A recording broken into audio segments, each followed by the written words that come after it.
नमस्कार दोस्तों, मैं हूं सुभाष चंद्र। आपको अपना YouTube channel Subhash math tag पे स्वागत है। आज हम आपको मूल अधिकार अर्थात फंडामेंटल राइट्स में हम आपको अनुच्छेद 32 जिसे आप संवैधानिक उपचारों का अधिकार कहते हो, उसके बारे में आज हम विशेष चर्चा करने वाले हैं। ये बहुत इंपॉर्टेंट है अर्थात फंडामेंटल राइट्स जो है आपका ये अनुच्छेद 32 इसे डॉक्टर भीमराव अम्बेडकर ने इसे संविधान की आत्मा कह डाला अर्थात इसे भारतीय संविधान की आत्मा कहा। तो ये बहुत इंपॉर्टेंट है। जब भी कभी भी हमारे अर्थात जब भी कभी भी हमारे मूल अधिकार अर्थात मौलिक अधिकारों का जब भी हनन होता है ना अर्थात उल्लंघन होता है, तो ये जो आपका अनुच्छेद 32 है संवैधानिक उपचारों का अधिकार, ये हमें मतलब अधिकार देता है कि हम सीधे सुप्रीम कोर्ट जा सकते हैं। ये कौन अधिकार देता है अर्थात अनुच्छेद 32, इसलिए डॉक्टर भीमराव अम्बेडकर ने इसे संविधान की आत्मा कह डाला। यदि ये हमारा वीडियो आपको अच्छा लगे तो लाइक शेयर सब्सक्राइब जरूर करिएगा और अंत में कमेंट में जाइए, कमेंट करके बताइए कि ये वीडियो आपके लिए कितना हेल्पफुल रहा। आप प्रतिक्रिया जरूर दीजिए, हमें आपकी प्रतिक्रियाओं का बेसब्री से इंतजार रहता है। तो आइए हम अनुच्छेद 32 पर विशेष चर्चा कर लेते हैं। जब भी कभी भी हमारे मौलिक अधिकार या मूल अधिकारों का उल्लंघन या हनन होता है अर्थात मौलिक अधिकार का मतलब अनुच्छेद 12 से लेके अनुच्छेद 30 तक जब भी कभी भी हमारे मौलिक अधिकारों का उल्लंघन होता है, तो सुप्रीम कोर्ट अर्थात अनुच्छेद 32 के तहत सुप्रीम कोर्ट 5 रीट अर्थात 5 याचिकाएं जारी करता है। वो याचिकाएं कौन कौन सी है, आइए उस पर भी विशेष चर्चा कर लेते हैं। तो सबसे पहले अनुच्छेद 32 को जो संवैधानिक उपचारों का अधिकार है, अनुच्छेद 32 को डॉक्टर भीमराव अम्बेडकर ने डॉक्टर भीमराव अम्बेडकर ने डॉक्टर भीमराव अम्बेडकर ने डॉक्टर भीमराव अम्बेडकर ने इसे संविधान की आत्मा कहा। इसे संविधान की आत्मा कहा। अब क्वेश्चन ऐसे बनता है, संविधान की आत्मा किस अनुच्छेद को कहा गया? तो संविधान की जो आत्मा है यह अनुच्छेद 32 को कहा गया। किसने कहा? डॉक्टर भीमराव अम्बेडकर ने।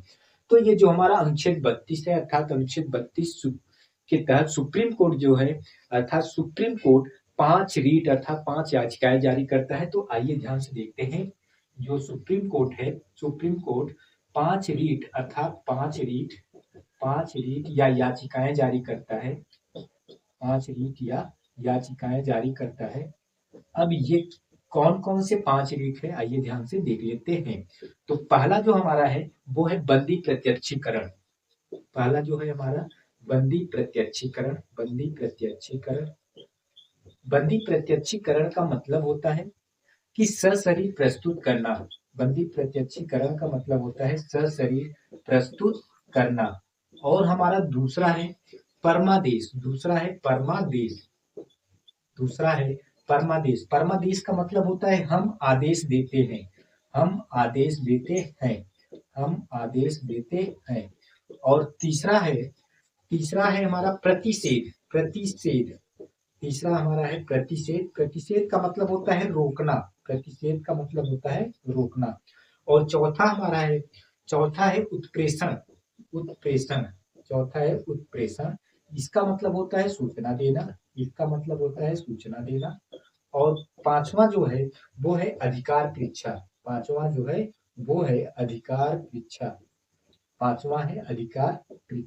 अधिकार परीक्षा का मतलब होता है किस अधिकार से।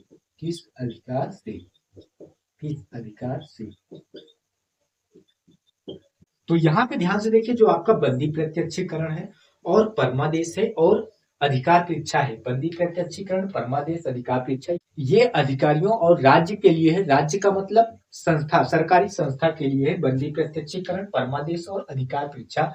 और ये जो आपका दो है प्रतिषेध और उत्प्रेषण, ये न्यायालय के लिए है।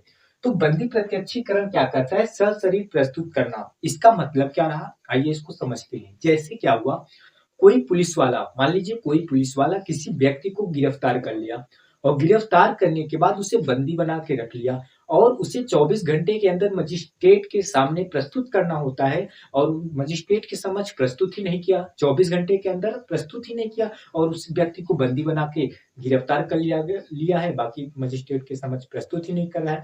तो ऐसे में वह व्यक्ति सीधे अनुच्छेद 32 के तहत सुप्रीम कोर्ट 5 रीट अर्थात 5 याचिकाएं जारी करता है, जिनमें से पहला है बंदी प्रत्यक्षीकरण, जिसमें सुप्रीम कोर्ट कहेगा कि उस व्यक्ति को जिसे आप गिरफ्तार किए हो, बंदी बनाए हो, उसको सशरीर प्रस्तुत क्यों नहीं किए। अर्थात उसे सशरीर प्रस्तुत करना चाहिए था मजिस्ट्रेट के समक्ष, 24 घंटे के अंदर प्रस्तुत करना चाहिए था। ऐसा क्यों किए कि प्रस्तुत नहीं किए?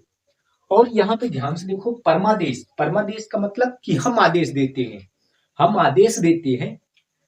और यहाँ पे ध्यान से देखो, अधिकार पृच्छा, अधिकार पृच्छा का मतलब कि आपने ऐसा किया तो किस अधिकार से किया, कि आप उसे बंदी बना के ही रखा हो, 24 घंटे के अंदर प्रस्तुत नहीं किया, आप किस अधिकार से किए हो।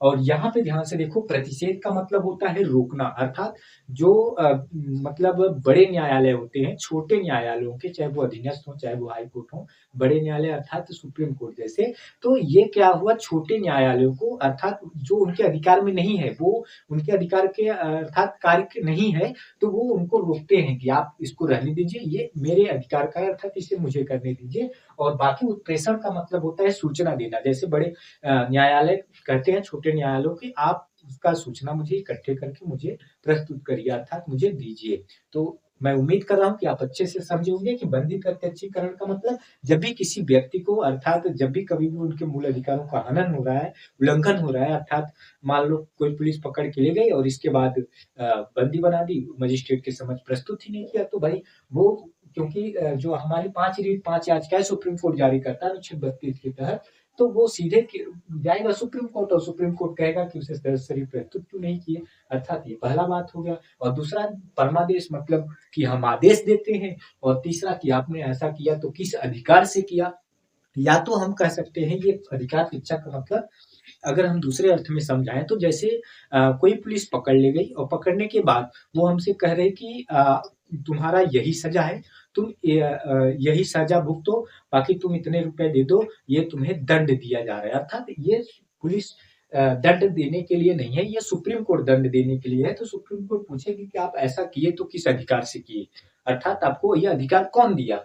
और प्रतिषेध का उत्प्रेषण का मतलब होता है, ये न्यायालयों के लिए होता है, प्रतिषेध का मतलब रोकना होता है, बड़े न्यायालय छोटे न्यायालयों को रोकते हैं कि आपके अधिकार नहीं, ये मुझे करने दीजिए। और बाकी उत्प्रेषण का मतलब होता है सूचना देना, छोटे जो अधीनस्थ या हाई कोर्ट होते हैं, ये सुप्रीम कोर्ट को अगर वो सूचना मांगे तो सूचना देंगे। तो मैं उम्मीद कर रहा हूँ कि आप जो आपके अनुच्छेद 32 थे, संवैधानिक उपचारों का अधिकार, जिसे डॉक्टर भीमराव अम्बेडकर ने संविधान की आत्मा कहा, आप अच्छे से इसे समझे होंगे। यदि हमारा ये वीडियो अच्छा लगा हो तो शेयर, सब्सक्राइब, लाइक जरूर करिए। धन्यवाद।